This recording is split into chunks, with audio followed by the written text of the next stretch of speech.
ఢిల్లీకి కర్ణాటక పంచాయతీ చేరింది. Rahul ఖర్గేతో Karnataka CM Siddaramaiah, DK Shivakumar భేటీ అయ్యారు. కర్ణాటకలో ప్రభుత్వం 3 ఏళ్లు పూర్తయినందున సీఎం పీసీసీ మార్పుపై చర్చలు జరుపుతున్నారు. క్యాబినెట్ పునర్వ్యవస్థీకరణపై చర్చిస్తున్నారు. రాజ్యసభ అభ్యర్థులు, ఎమ్మెల్యేలపైన సమాలోచనలు చేస్తున్నారు.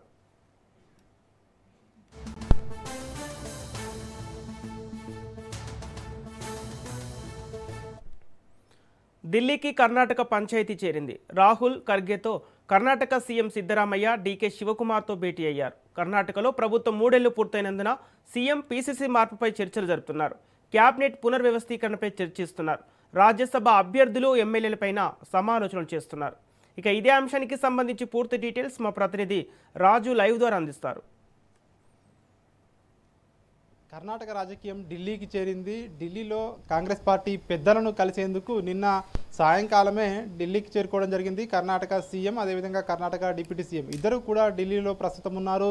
కొద్దిసేపటి క్రితమే ఢిల్లీలో ఉన్నటువంటి ఇందిరా భవన్లో ఈ సమావేశం ప్రారంభమైంది. మొదటగా కర్ణాటక ముఖ్యమంత్రి సిద్ధరామయ్యతో పార్టీ అధిష్టానం నేతలు భేటీ కావడం జరిగింది. ప్రధానంగా రాష్ట్రంలో సీఎం మార్పు ఉంటుందని చెప్పేసి పెద్ద ఎత్తున వార్తలు వినిపిస్తూ ఉన్నాయి. మొదట్లోనే 2023 ఎన్నికల్లో కర్ణాటకలో కాంగ్రెస్ పార్టీ అధికారంలోకి వచ్చిన తర్వాత పవర్ షేరింగ్ ఉంటుందని చెప్పేసి గతంలోనే పెద్ద ఎత్తున పార్టీలో కూడా వార్తలు వినిపించాయి. ఇటు సీఎం పీఠాన్ని సిద్ధరామయ్యకి ఇస్తే తదుపరి 2.5 సంవత్సరాల తర్వాత డీకే శివకుమార్కు పవర్ షేరింగ్ చేయాలని చెప్పేసి గతంలోనే మాట్లాడుకున్నట్టుగా కూడా పెద్ద ఎత్తున పార్టీలో చర్చ జరిగింది. అయితే ఇప్పటికే కర్ణాటకలో కాంగ్రెస్ ప్రభుత్వం అధికారంలోకి వచ్చి 3 సంవత్సరాలు పూర్తయిన నేపథ్యంలో ఇప్పటికే గత కొన్ని రోజులుగా కూడా డీకే శివకుమార్ వర్గం కాంగ్రెస్ పార్టీ అధిష్టానాన్ని ఈ యొక్క అంశానికి సంబంధించి గుర్తు చేసుకున్నట్టుగా కూడా తెలుస్తోంది. అయితే ఇటీవల కేరళ ఎన్నికలు ఉండడంతో కేరళ ఎన్నికలు పూర్తయిన తర్వాత దీనికి సంబంధించి మాట్లాడుకుందామని చెప్పేసి ఆ పార్టీ అధిష్టానం కూడా డీకే శివకుమార్కు కూడా చెప్పినట్టుగా కూడా తెలుస్తోంది. ఇప్పుడు కేరళకు సంబంధించి కూడా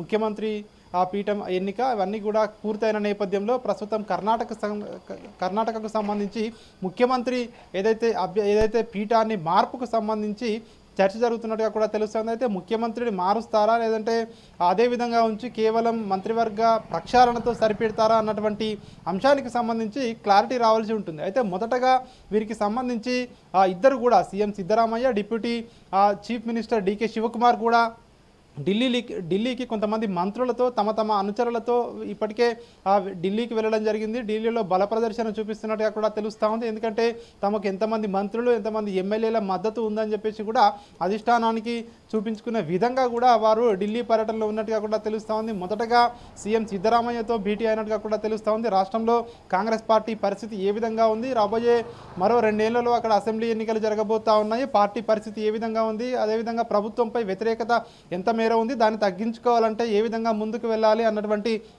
అంశానికి సంబంధించి కూడా అధిష్టానం చర్చిస్తున్నట్టుగా కూడా తెలుస్తోంది. అదేవిధంగా ముఖ్యమంత్రి పీఠం మార్పుకు సంబంధించి కూడా సిద్ధరామయ్యతో అధిష్టానం పెద్దలు మాట్లాడే అవకాశం ఉన్నట్టుగా కూడా తెలుస్తోంది.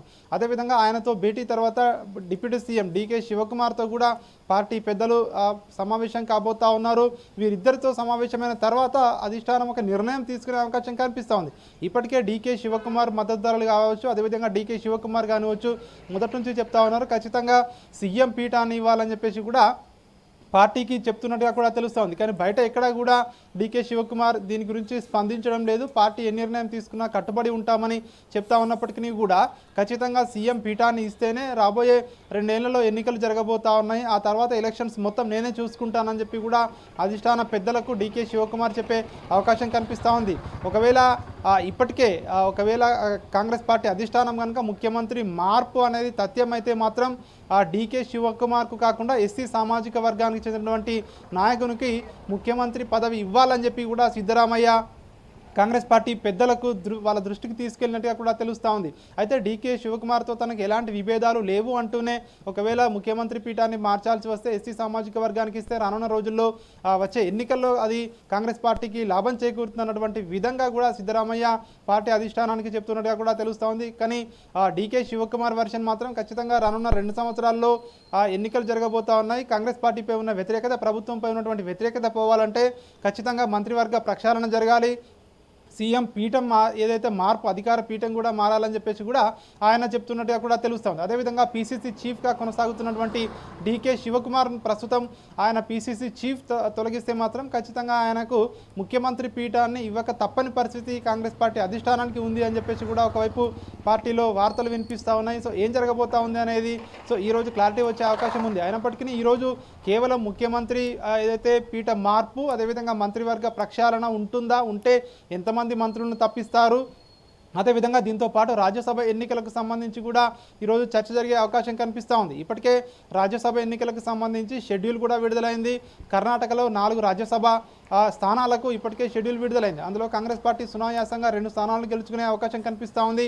3వ స్థానానికి కూడా పోటీ పెట్టాలా లేదా అన్నటువంటి అంశాన్ని కూడా పార్టీ పెద్దల దృష్టికి స్థానిక నేతలు తీసుకుపోయే అవకాశం కనిపిస్తూ ఉంది. అదేవిధంగా జాతీయ అధ్యక్షుడు మల్లికార్జున ఖర్గే కూడా ఆయన పదవి కూడా త్వరలోనే ముగుస్తుంది. సో ఆయనకు కూడా మళ్ళీ కర్ణాటక నుంచి రిన్యువల్ ఉండే అవకాశం మనకు కనిపిస్తూ ఉంది. అదేవిధంగా స్థానిక సంస్థల ఎన్నికలు, అదేవిధంగా అక్కడ కర్ణాటకలో ఉన్నటువంటి శాసన మండలికి ఏదైతే కొన్ని ఎమ్మెల్సీలకు సంబంధించి ఎన్నికకు సంబంధించి కూడా పార్టీ అధిష్టాన పెద్దలతో ఈరోజు అన్ని అంశాలకు సంబంధించి ముఖ్యమంత్రి అదేవిధంగా డిప్యూటీ సీఎం ఇద్దరు కూడా చర్చించే అవకాశం కనిపిస్తూ ఉంది. కానీ ప్రధానంగా మాత్రం ముఖ్యమంత్రి పదవి మార్పుపై ఎక్కువగా ఫోకస్ చేసే అవకాశం కనిపిస్తూ ఉంది. ఎందుకంటే రానున్న 2 సంవత్సరాల్లో కర్ణాటకలో ఎన్నికలు జరగబోతూ ఉన్నాయి. సౌత్లో కర్ణాటక కాంగ్రెస్ పార్టీకి చాలా ఇంపార్టెంట్ అని చెప్పుకుంటున్నటువంటి ఈ తరుణంలో సో కర్ణాటకలో ఎట్టి పరిస్థితుల్లోనూ అధికారాన్ని చేజారనివ్వకుండా ఉండాలంటే అక్కడ మరింత పట్టు సాధించాలి, పార్టీని మరింత బలోపేతం చేయవలసినటువంటి అవసరం ఉంటుందని చెప్పి కాంగ్రెస్ పార్టీ గుర్తించింది. ఇందులో భాగంగానే ఎక్కడ కూడా ఏదైతే నాయకుల మధ్య సయోధ్య కుదర్చడానికి